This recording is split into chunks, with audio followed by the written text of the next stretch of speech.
Donc, pendant ma formation au BPREA, je me suis installé ici à Chanteloup-en-Brie sur une parcelle de 2 hectares 4 qui était en 3e année de conversion biologique.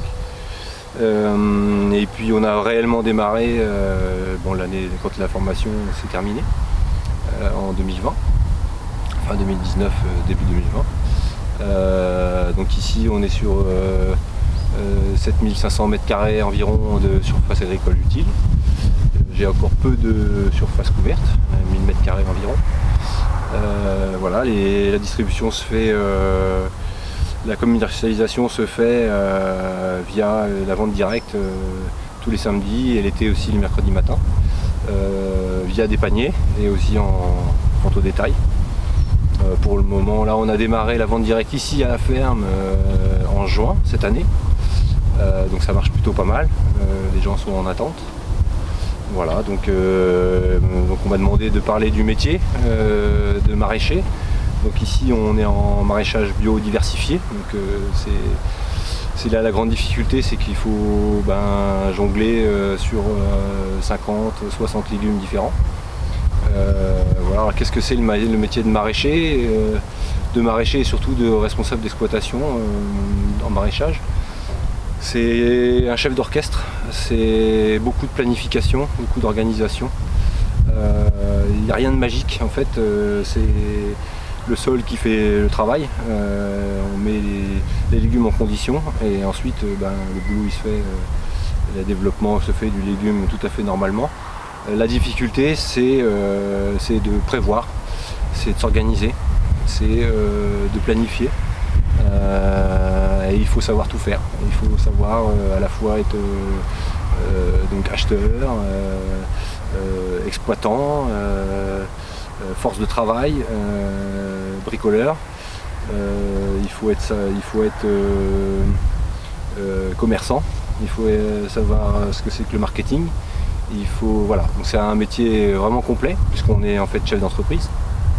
Donc c'est une entité qu'on doit faire tourner, donc il n'y a pas que gratter la terre et faire pousser des légumes, et ça c'est que 50% du travail. Les 50 autres pourcents, c'est vraiment de l'organisation, du planning, afin que les clients puissent proposer aux clients toute l'année des légumes.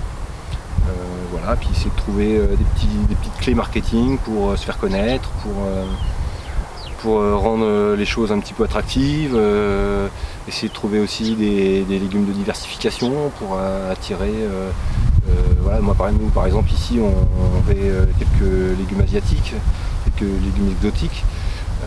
Donc voilà, ça permet aux clients aussi de découvrir des nouveaux légumes et ça fait parler de soi. Donc voilà, c'est la clé du succès, je la connais pas parce que pour l'instant on est en développement.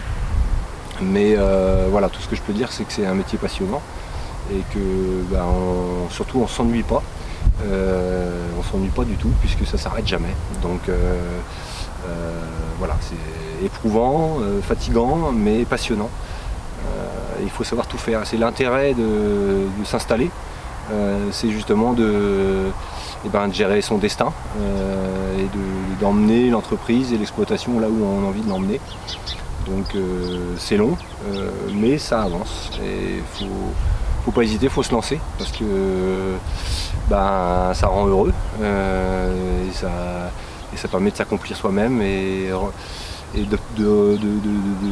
en retour on a beaucoup de gratitude de la part des clients, du territoire aussi, des intervenants et des différents intervenants sur le territoire ici.